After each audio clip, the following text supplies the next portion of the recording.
Do you ever meet someone who feels like the answer to a prayer you didn't even know you whispered? Someone who walks into your life so quietly, so perfectly timed, that you almost believe destiny has a cruel sense of humor? Because that's how I met him. Matthew. He wasn't married. He wasn't taken. He wasn't even looking. And maybe that's what made it feel safe. Like we were two broken pieces that somehow fit together in all the wrong ways, yet made perfect sense when we touched. When I met him, he was exactly what I had asked for, though I didn't realize how dangerous it was to ask for something so specific. A passionate lover, someone who wanted to please, to appreciate, to understand. He was warm and wild and unfiltered, like sunlight after years of rain. He made me laugh. He listened. He looked at me like I was something sacred, something worth waiting for. And I believed him. It started simple, little messages, long conversations that slipped into midnight. He made me feel like home wasn't a place, but a person. And for 5.5 years, that's exactly what he became. My home, my chaos, my secret. There were no strings, no promises, no expectations. At least, that's what we told ourselves. But the truth, every time he touched me, a new thread formed between us, invisible but real, binding me tighter.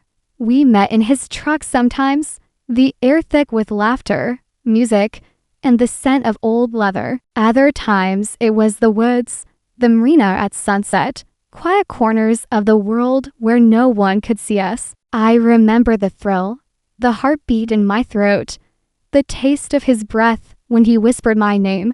He'd always leave right after, like a ghost slipping back into his own life. But every time, he'd promise he'd call. And when he did, I swear, I turned into a schoolgirl. My stomach would flutter, my hands would shake. That's what he did to me. He made me feel alive again, like I was worth the risk. Matthew wasn't perfect. He never pretended to be. He told me about his past, how he'd been locked up for drugs, how he was clean now, trying to rebuild. I saw the way his eyes hardened when he talked about it, the guilt, the anger, but there was something about him, a strength, a spark, that made me believe in second chances. He told me about his exes, his family, his plans. Some stories changed each time, but I never questioned him. I was too afraid to lose what little I had, because deep down, I knew I wasn't part of his real world. I was his secret place, his escape. And yet, I felt chosen. We had our little traditions. Every Christmas, he'd kiss me under the mistletoe like it meant something eternal. I'd bake him pumpkin cheesecake or pie, his favorites. When he got sick, I made him chicken soup. When his pipes burst, I washed his clothes. I told myself it was love. Maybe it was. Or maybe it was hope wearing love's disguise. He'd say, "You're my sunshine. Soft, you make everything else fade." And I believed that too, until I realized sunshine can't keep someone who loves the storm. When he started his new business, things changed. He was gone for weeks, then back, like nothing happened. He'd text me, "On my way to you, baby," and I'd forget every doubt. But I could feel it. The road was feeding him something I couldn't. Adventure, freedom, temptation.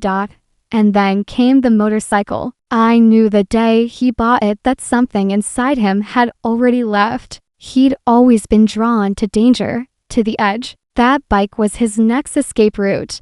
When he came to see me that March, I could sense it. The goodbye hidden behind every kiss. He asked me to send him our photos again. Said he deleted them by mistake. But I knew he was cleaning house, preparing for his next chapter. So when he kissed me goodbye that day, I held on a little too long, because deep down, I knew that was the last time. In July, he texted me again. said he wanted to see me. I told him I wasn't available for a few days. I don't know why. Maybe pride, maybe fear. He never reached out again. And that silence, it echoed for months until yesterday, when I saw his name, not on my phone, but in the obituary section. Matthew, 35, died in a motorcycle accident. September 7th. My hands went numb. My chest cracked open. I couldn't breathe. The room spun, and all I could think was, no, not like this. He wasn't supposed to die. He was supposed to fade away slowly, like a dream I could still revisit when I wanted, not vanish completely. Now, I see him everywhere. In my bed, in the mirror, in the spaces we shared. I taste his laughter in the air. I feel his ghost every time the phone buzzes. And worst of all, no one knows the life we lived, the world we built in stolen hours, and whispered promises to them. He was Matthew, son, friend, co-worker. To me, he was everything I never said out loud. I didn't sleep that night.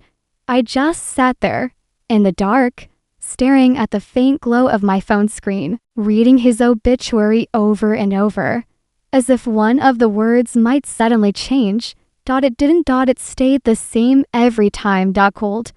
Final. His full name, his age, the date, and that one short sentence that broke me completely. He is survived by his family and friends. Family and friends. No mention of me. No trace of the woman who washed his clothes when his pipes burst, who kissed him under mistletoe for 5 Christmases, who baked him pumpkin cheesecake because it was his favorite. It was like I never existed in his story. I wanted to scream. To call someone, anyone, who would understand what he meant to me, but I couldn't, because to everyone else, I was no one. I went through my phone, searching for traces of him, all texts, missed calls, photos I thought I'd deleted when I tried to move on. And there he was, smiling, laughing, making faces at me in the truck, his arm round me like I was his world.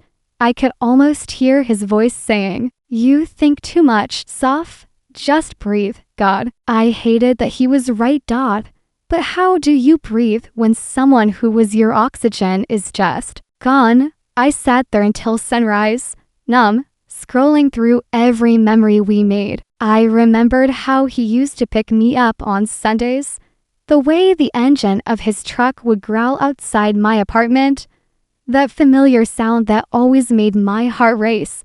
He'd text outside, "You ready, sunshine?" And I'd grab my jacket, my heart already halfway out the door. Those drives were our world, just us. Windows down, music blasting, his hand resting casually on my thigh, while he sang horribly off-key. I used to think that kind of happiness was rare, like lightning striking the same place twice. Now, I realize it was also fragile, like holding lightning in your bare hands. Sometimes we'd park near the marina, where the air smelled like salt and memory. We'd talk for hours about everything and nothing, his dreams, my fears, the little things that didn't matter but somehow did. He'd tell me stories about his childhood, about the things he wanted to fix, the people he wanted to make proud. And I listened every time, because he made me believe he could outrun his past. He once said, "I've done things I'm not proud of, Soph, but you make me feel like maybe I'm not that man anymore." And that sentence alone made me stay longer than I probably should have, because I wanted to be his redemption. I wanted to believe I could be someone's reason to change. But now that he's gone, all I'm left with are questions that have no answers. Did he think of me before it happened? Was he alone? Was he scared? Did he know I'd still be here, waiting for a text that would never come? I closed my eyes and replayed our last goodbye in my head. The March visit, The way he smiled like he was memorizing my face. The softness in his voice when he said, "Don't miss me too much." I thought he meant for a few weeks, not forever. It's strange how the world doesn't stop when your heart breaks. People still go to work. Traffic still hums. The sun still rises. And yet, everything looks different. Empty. I went to the marina 2 days after finding out. It felt wrong, like walking into a movie set where the main character had already died. The water was still, the sky gray, the air heavy. And I swear, for a moment, I felt him there. The warmth of his hand brushing mine. That familiar scent, with smoke and cologne. And then nothing. Just wind. I sat on the bench where we used to talk, and I cried until my chest hurt. It wasn't just sadness. It was guilt. Guilt for not answering in July. For not saying I love you the last time I could have. For not knowing that goodbye really meant goodbye. I took out my phone and opened our last text thread. The last message was from me. "Maybe next week. Matt, I'm busy right now." He never replied. And that silence feels louder than any scream. I think about the people in his life. The ones who'll stand around his grave, share memories, tell stories that I'll never be part of. They'll say things like he was full of life or he loved adventure. None of them will know that he used to hum to himself when he was nervous, or that he'd always eat the crust off pumpkin pie first because he liked saving the best for last. They won't know how he'd hold me like he was trying to memorize my heartbeat, or that when he smiled at me, really smiled, it felt like sunlight spilling through a cracked window. He once told me, normal is just a setting on the dryer. I didn't understand it then, but now I do. He lived life like there was no setting, just chaos and color and fire, and I loved him for it, even if it burned me in the end. That night, I lit a candle by my bed and whispered goodbye to a man no one knew I loved, and as the flame flickered, I made him a silent promise that I'd keep his memory alive, even if it meant keeping part of myself in the dark, because maybe that's what love really is, not being seen, but remembering. And yet, deep inside, something didn't feel finished, because the more I thought about his death, the more something didn't add up. The crash. The timing. The sudden silence before it all. What if there was more to the story than I knew? Grief does strange things to your mind. It twists time. It makes you question everything you once believed. For days, I lived in a fog, half alive, half remembering. But beneath the pain, something restless kept scratching at me, a whisper that wouldn't leave me alone. Something about his death didn't feel right. I kept seeing the same details in the obituary. Motorcycle accident on Highway 42, no other vehicles involved. It sounded too clean, too rehearsed. Matthew never rode careful, but he also wasn't reckless. Not like that. The more I thought about it, the more uneasy I became, because I remembered something he'd said just a few weeks before disappearing. We were talking about his new business, how things were finally taking off. He left and said, "If I ever go missing, Soph, check the books. Someone might have cashed in on me." At the time, I thought it was a joke. Now it sounded like a warning I had ignored. I opened my laptop and searched his name again, this time scrolling through local news reports. There wasn't much, just a 2-paragraph article buried between traffic updates and weather alerts. No witnesses. No investigation. No details about what caused the crash. It was like he'd vanished, and the world barely noticed. I felt my stomach twist. Because Matthew wasn't the kind of man who'd go quietly. I started thinking about his business partner, the one he said had problems. I'd met the guy once, briefly, when Matthew dropped something off at his office. Tall, slick smile, eyes that look through you instead of at you.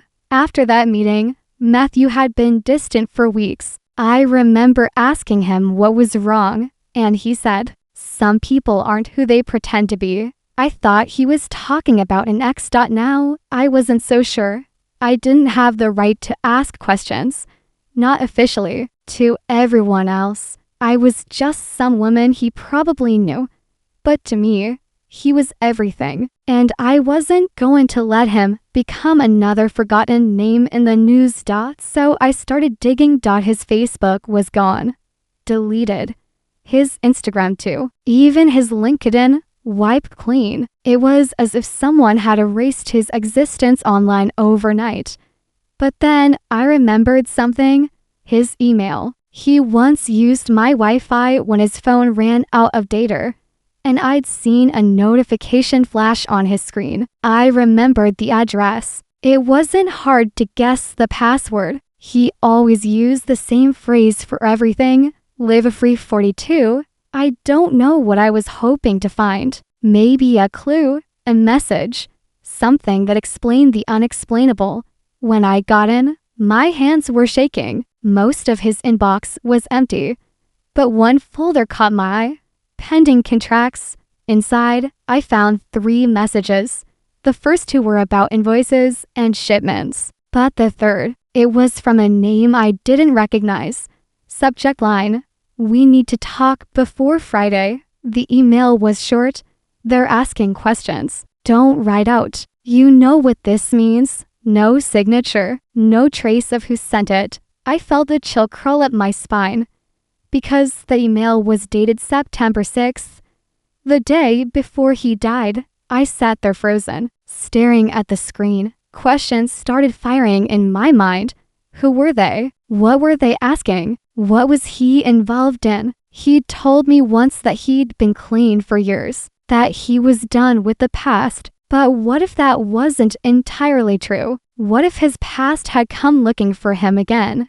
And this time, it didn't let him go. I felt this strange mix of love and anger boiling in my chest, because even in death, he was still keeping secrets. And the worst part, I still couldn't hate him for it.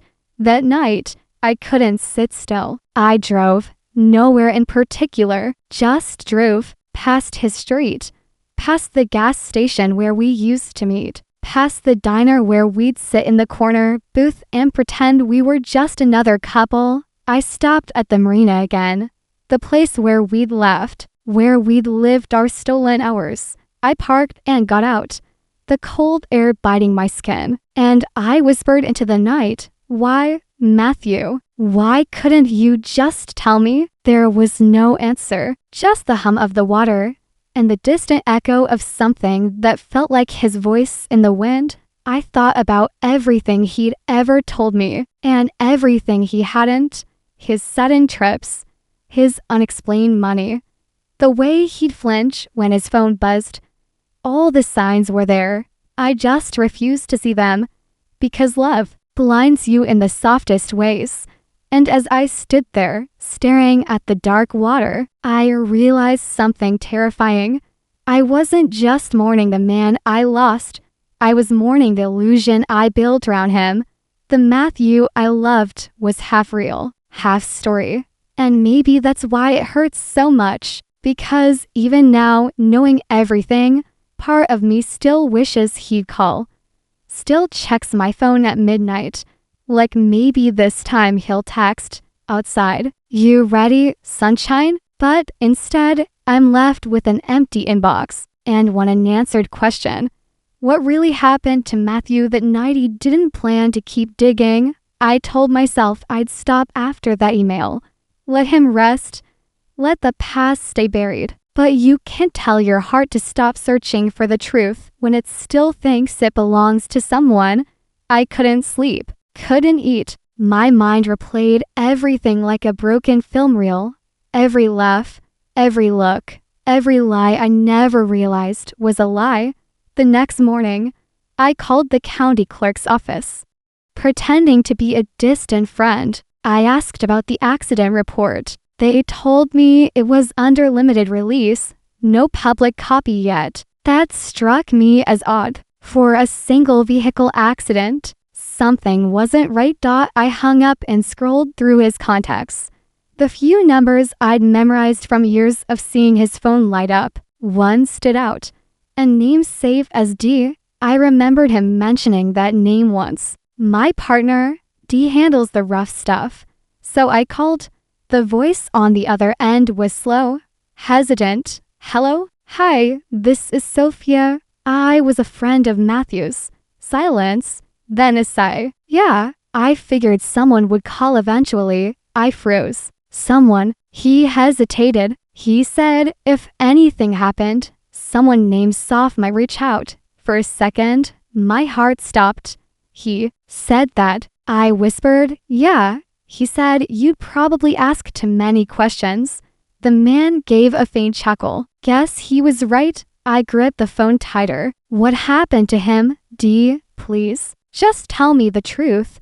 There was another pause. Long, heavy. Then he said quietly, it wasn't an accident. Not the way they said. I felt my throat close. What do you mean? He'd been talking about leaving, D continued. He got involved with people he shouldn't have. Thought he could fix something that was already broken. I told him to back off, but he didn't listen. Said he wanted to start clean this time. No lies, no debts. Guess someone didn't like that. My hands were trembling. You're saying someone killed him? D exhaled sharply. I'm saying he knew too much. The cops won't dig because it looks simple.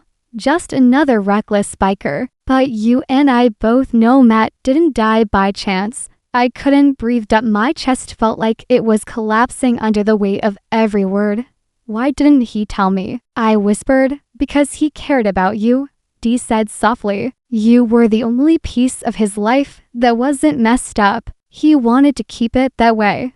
And then he hung up. I sat there for a long time, phone still pressed against my ear, listening to the silence like it could bring him back. I wanted to believe D was wrong, that it really was just an accident, that Matthew's recklessness finally caught up to him. But deep down, I knew better, because the truth was, Matthew had been running from something long before that motorcycle, and maybe, in some twisted way, I had been helping him hide. I started replaying every detail in my head. His sudden trips, the random cash payments, the way he'd change his phone every few months. I thought it was paranoia, or maybe just the way he lived. But now I realized it was survival, and I had been part of a story I didn't understand. I opened my old box of mementos, the one I kept under my bed. Inside were the little things I never threw away. A photo of us from Christmas, a napkin with his handwriting, a spare key he'd once left at my place just in case. I turned the key over and noticed something I'd never seen before. Tiny etched letters along the side. A code, 4-C-L7. It looked deliberate. I didn't know why, but my instinct screamed that it meant something. So I googled it. Nothing. Then I typed it again, this time with quotation marks, 4-C-L7. A single result appeared, a shipping label reference number, from a warehouse on the outskirts of town. I stared at the screen, pulse pounding in my ears. Was that where he had gone before the crash? Was it tied to his business? Part of me wanted to close the laptop, pretend I never saw it. But another part, the part that still loved him, needed to know what he'd been trying to protect. So I drove. It was raining when I got there. Light drizzle. Gray sky, the kind of weather that makes everything feel heavier. The warehouse was abandoned, at least from the outside. Rusted doors, broken windows, faded paint. But there were fresh tire tracks in the mud. I sat in my car for what felt like hours, trying to decide if I was brave or just stupid. Finally, I got out, my boots crunching against gravel. The air smelled like oil and dust. Inside, it was dark, silent except for the rain tapping the metal roof. I followed the faint sound of dripping water deeper inside until I saw it. A motorcycle. His motorcycle. Or what was left of it. My breath hitched. The frame was mangled, the metal twisted, but it was unmistakably his. The same black and red bike he'd shown me a photo of, smiling like a kid with a new tie, and next to it, half buried under a tarp, was a small, locked metal box. My hand shook as I picked it up. There was tape across the top with one word written in his handwriting. Sunshine. That was what he used to call me. Tears blurred my vision as I clutched the box to my chest. He left this for me. But why here? Why hide it? I drove home with it on the passenger seat, afraid to open it but terrified not to. And as I sat there, staring at it under the dim light of my kitchen, I realized whoever was inside that box was going to change everything I thought I knew about him. It took me 3 days to open the box. 3 days of staring at it, of running my fingers over his handwriting, of feeling my heartbeat drown out every other sound. He'd written sunshine.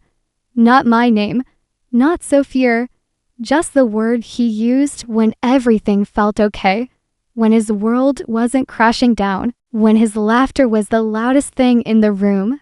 That word had always meant safety. Now it just felt like goodbye.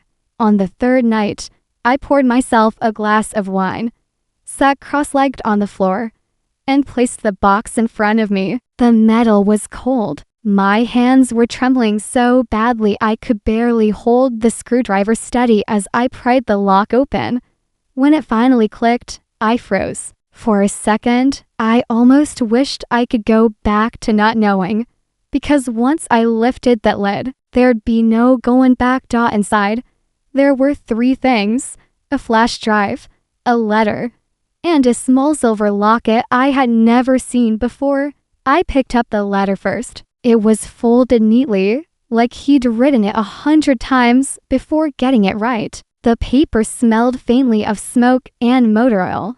Him. I unfolded it and began to read. Soph, if you're reading this, it means I didn't make it back, and I need you to know. None of this was ever your fault. You once told me you didn't believe in fate. I told you I did, but I think I was lying. I don't think fate puts people together. I think it gives us choices, and we mess them up trying to fix what's already broken. You were the only real thing I ever had. SOF. The only person who saw me and didn't flinch. I wanted to tell you everything, but I couldn't risk pulling you into my mess. The business I told you about, it wasn't just construction and logistics. It started clean, but it didn't stay that way. I tried to pull out, but when you play with people who live off shadows, you don't just walk away. That's why I started the motorcycle runs. It wasn't about adventure. It was a cover. I was moving things I didn't believe in anymore, trying to gather enough proof to turn it all in, to disappear clean. The man you met, D, he's not who he pretends to be either. He used to be my partner, but he flipped, started working both sides. He's dangerous. Soph, promise me you won't go looking for him. If this box ever reaches you, it means they found out. I left everything they were afraid of on the flash drive. Files, receipts, recordings. I've sent a copy to someone else, but I wanted you to have this one. Not because I want you to avenge me, but because you deserve the truth. And the truth is, I loved you. Not the kind of love that fixes people. The kind that makes you wish you'd met in another lifetime. You were my home. Soph, my quiet in the chaos. Don't remember me for how I died. Remember me for the days we made feel infinite. Love, M. I couldn't move. I just sat there, the letter trembling in my hands, tears streaming down my face faster than I could wipe them away. He had known. He had planned for this. Every moment I thought he was pulling away, he was actually trying to protect me. I reached for the flash drive next, plugged it into my laptop with shaking hands. There were dozens of files, invoices, names, hidden ledgers, even voice recordings. I clicked one at random. His voice filled the room. Test 1. If you're hearing this, it means things went south. Keep your head down, sunshine. They watch everything. My heart stopped. It was him, alive in sound, in tone. In that little half laugh at the end of his sentences, he kept talking, describing details about a company that used legitimate contracts to move illegal shipments, how they'd launder money through fake invoices. He even named names, and one of them was D. I covered my mouth with my hand, the horror sinking in. He'd been right not to trust anyone. Then I noticed something else in the folder, a video file. I hesitated, then clicked play. The screen flickered. It was him, sitting in the driver's seat of his truck, the same one where we spent countless hours laughing and living in our secret little world. He looked tired, older, his eyes softer than I'd ever seen. "Hey, sunshine," he said. "I don't know if you'll ever see this, but if you do, I just want you to know. You made me believe I could still be good. That's something I didn't think was possible for me anymore." He paused, rubbing his jaw the way he always did when he was nervous. "You always said I ran from things. Maybe this time, I'm not running. Maybe I'm finally facing it. Whatever happens, don't let them take the part of me that loved you. That's yours, okay? Always." He smiled, a small, tired smile. "Take care of yourself, Soph.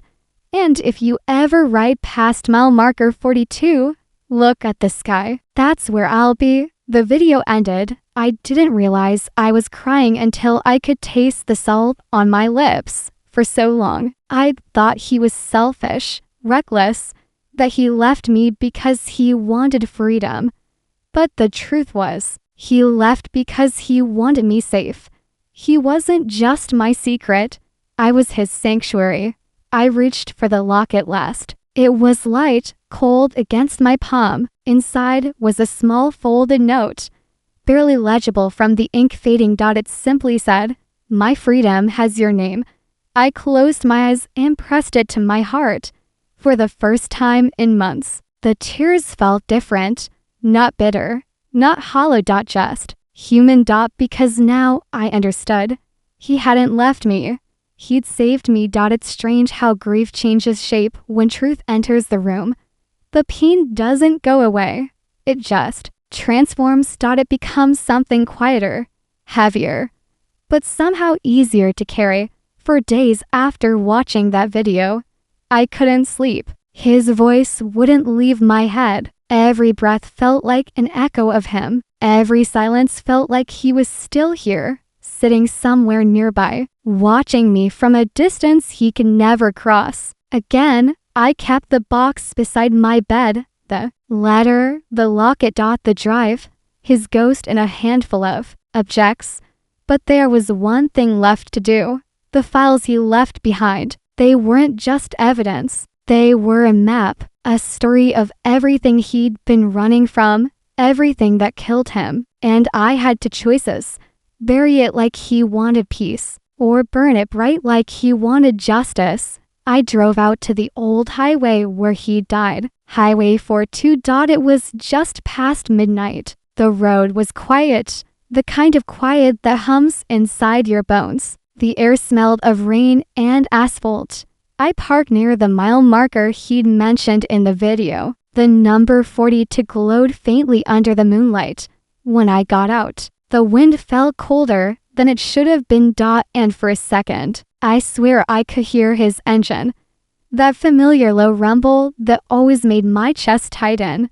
I walked to the edge of the road and sat down with the box in my lap. I pulled out the locket, the letter, the flash drive. I whispered, "What do you want me to do, Matthew?" Of course, there was no answer, just the night breathing softly around me. I closed my eyes, and suddenly, memories came rushing back. His laugh, his smell, the way he'd hold me like I was something fragile but worth saving, and That's when I knew he didn't die trying to escape his past. He died trying to rewrite it. He left me the truth not to destroy what was left of him, but to free both of us from the lies that bound us. So I made my choice. The next morning, I walked into the local news office, the same one that wrote that tiny to paragraph obituary, and handed the flash drive to a reporter I trusted. I told her everything, not who I was to him, not our secret, just the facts.